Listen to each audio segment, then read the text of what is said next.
اعوذ باللہ من الشیطان الرجیم بسم اللہ الرحمن الرحیم۔ سب ویڈیو دیکھنے اور سننے والوں کو السلام علیکم۔ ہمارے چینل کے پیارے ویورز، آج ہم تلاوت کریں گے سورہ یونس کی آیت نمبر 89 اور 90، یعنی کہ آیت نمبر 89 اینڈ 90 انشاءاللہ تلاوت کریں گے ترجمہ کے ساتھ اور تفسیر کے ساتھ۔ تو چلیں شروع کرتے ہیں آج کا سبق، لیکن شروع کرنے سے پہلے چینل کو سبسکرائب کریں، بیل نوٹیفیکیشن کو آن کریں تاکہ اگلی ویڈیو آپ کو آسانی سے ملتی رہے، اور ہو سکے تو شیئر بھی کریں تاکہ زیادہ سے زیادہ لوگ دیکھیں، آپ کو بھی ثواب ملے اور مجھے بھی۔ تو چلیں اب شروع کرتے ہیں آج کا سبق۔ اعوذ باللہ من الشیطان الرجیم بسم اللہ الرحمن الرحیم۔ قال کہا، قد تحقیق، اجیبت قبول کی گئی، اجیبت دعوتکما قبول کر دی گئی دعا تم دونوں کی، دعا کما تم دونوں کی، یعنی موسیٰ علیہ السلام اور ہارون علیہ السلام کی تفسیر میں انشاءاللہ پھر بتاؤں گی۔ اور قالا کہا یعنی اللہ تعالیٰ نے کہا، تحقیق تم دونوں کی دعا قبول کر دی گئی۔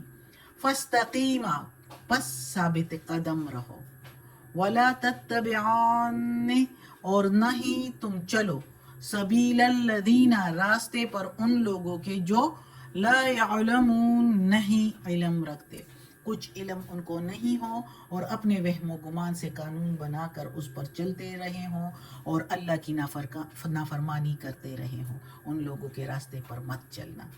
یعنی کہ جس طرح کے فرعون، اب اس ادھر کیونکہ قصہ بھی فرعون کا چلا آ رہا ہے، ساتھ موسیٰ علیہ السلام کا، کہ موسیٰ علیہ السلام کو اللہ تعالیٰ نے بھیجا فرعون کی طرف، فرعون مان نہیں رہا اور مزید سختیاں کر رہا ہے، زیادتیاں کر رہا ہے، ظلم کر رہا ہے بنی اسرائیل پر، اور ساتھ ہی موسیٰ علیہ السلام اور ہارون علیہ السلام کو بھی تنگ کر رہا ہے۔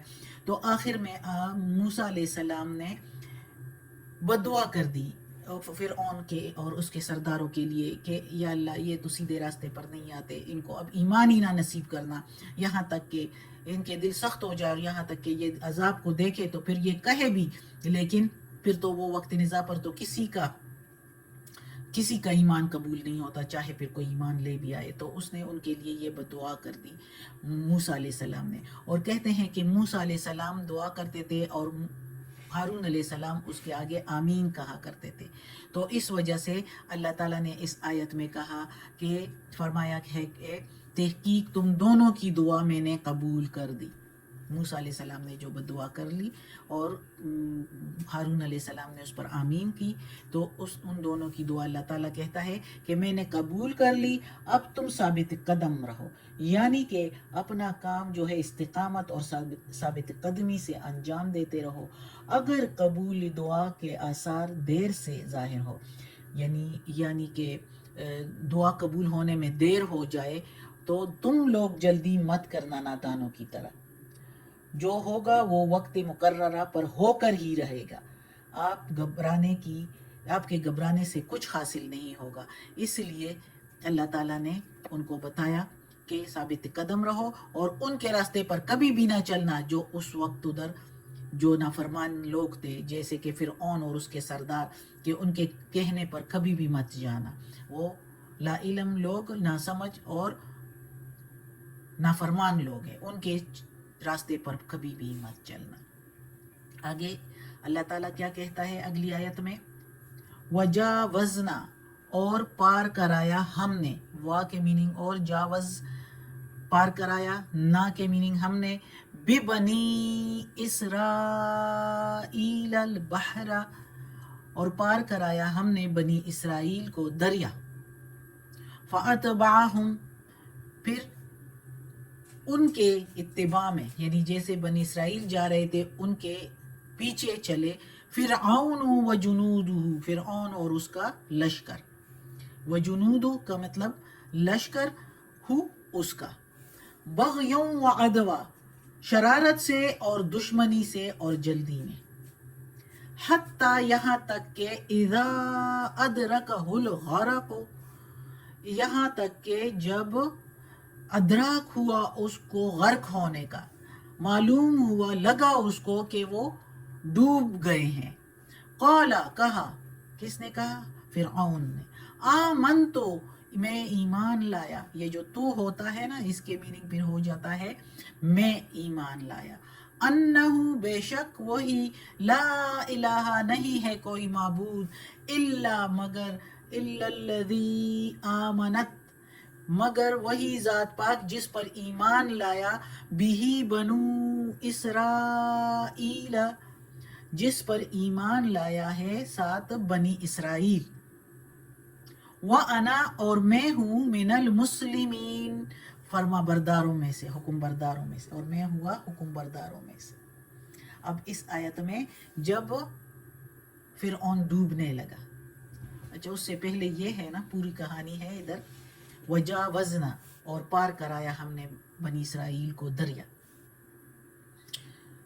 اب اس جگہ پر وہ آیت نہیں ہے جو کہ ہم نے سورہ اعراف میں پڑھی کہ راتوں رات موسیٰ علیہ السلام کو اللہ تعالیٰ نے وحی کر دی کہ راتوں رات بنی اسرائیل کو لے چل، نکال دے ادھر سے، کیونکہ فرعون بہت زیادتی کر رہا تھا ان کے ساتھ، بہت ظلم کر رہا تھا. تو اللہ تعالیٰ کا حکم آیا کہ بنی اسرائیل کو لے جاؤ اس طرف سے. موسیٰ علیہ السلام کو حکم ہوا اور موسیٰ علیہ السلام راتوں رات بنی اسرائیل کو نکال کر لے چلا.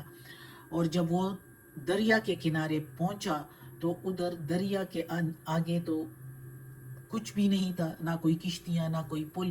اور پیچھے سے ادھر جب یہ نکل آئے تو فرعون والوں کو پتہ چلا کہ بنی اسرائیل تو اپنی جگہوں پر ہے ہی نہیں. ان کے کچھ لوگوں کو پتہ چلا، انہوں نے فرعون سے کہا کہ بنی اسرائیل تو سارے نکل گئے موسیٰ کے ساتھ. تو انہوں نے پیچھا کیا، اور چونکہ ان کے پاس تو خوب سہولیات تھی تو وہ جلد ہی ان کے پیچھے پہنچ گئے. اور ادھر اب بنی اسرائیل دریا کے کنارے کھڑے ہیں اور پیچھے سے دور سے فرعون اور اس کا لشکر نظر آ رہا ہے، دھول اڑاتا ہوا اپنے گھوڑوں شوڑوں پر، اپنے جو ان کے سوار تھے وہ سارے آ رہے تھے.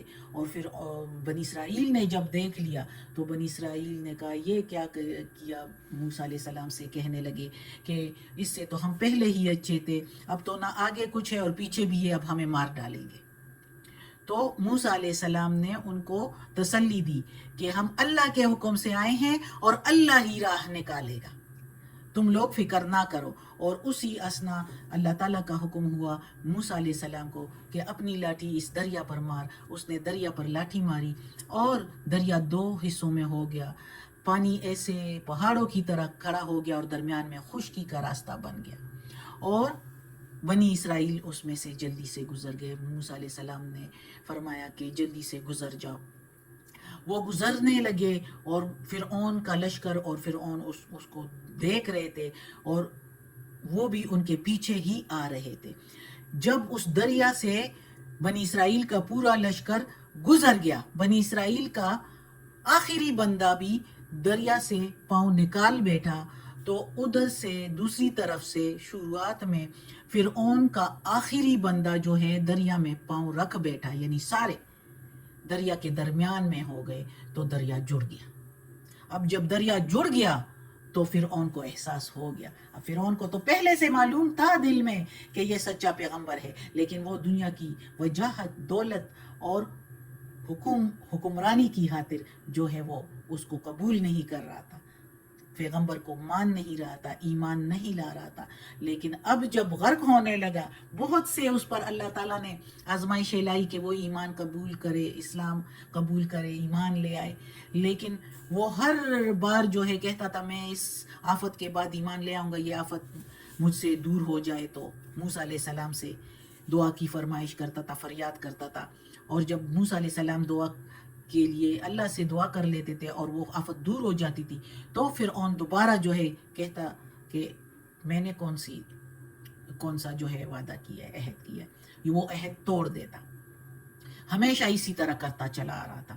اب جب موسیٰ علیہ السلام نے چونکہ دعا کی تھی کہ یہاں تک کہ وہ عذاب کو دیکھیں، یعنی پھر ان کی دعا ہی قبول نہ ہو، تو وہی وقت تھا یہ کہ وہ ڈوبنے لگے. اور اس ڈوبتے وقت پھر فرعون کہہ رہا تھا کہ میں ایمان لے آیا بنی اسرائیل کے رب پر، اس ذات پاک پر جس پر ایمان لے آیا بنی اسرائیل، میں بھی ان پر ایمان لے آیا ہوں اور میں فرما برداروں میں سے ہوں. لیکن اللہ تعالیٰ نے پھر کہاں قبول کرنی تھی. اللہ تعالیٰ تو اس وقت پھر کسی کی دعا قبول نہیں کرتا، اور اس وقت پھر اس کو اللہ تعالیٰ نے عبرت کا نشان بنا دیا، عبرت کا نشان بنا دیا لوگوں کے لیے۔ صدق اللہ العظیم۔ آج کا سبق ختم ہوتا ہے۔ اللہ ہمیں توفیق دے اس قرآن مجید کا ترجمہ مکمل کرنے کی اور اس پر عمل کرنے کی توفیق دے۔ یا اللہ، یا پروردگار، یا رب العالمین، یا مالک یوم الدین، یا علی کل شیء قدیر، یا اللہ یہ تیرے کلام قرآن مجید کی تلاوت کی ہے ترجمہ اور تفسیر کے ساتھ، اس کے زیر زبر پیش میں تلفظ میں کوئی غلطی ہوئی ہو تو معاف کر دینا، تو معاف کرنے والا مہربان ہے۔ یا اللہ تو غفور الرحیم ہے، تو رحمان اور رحیم ہے۔ یا اللہ، یا غفور الرحیم، یا رحمان الرحیم، ہمیں عافیت والے معاملات دے، ہماری بیماریاں، تکالیف، پریشانیاں اور برائیاں ہم سے دور کر دے اور ہمیں معافی دے دے اور ہمیں اپنے نیک اور صالح لوگوں میں شامل کر دے۔ آمین۔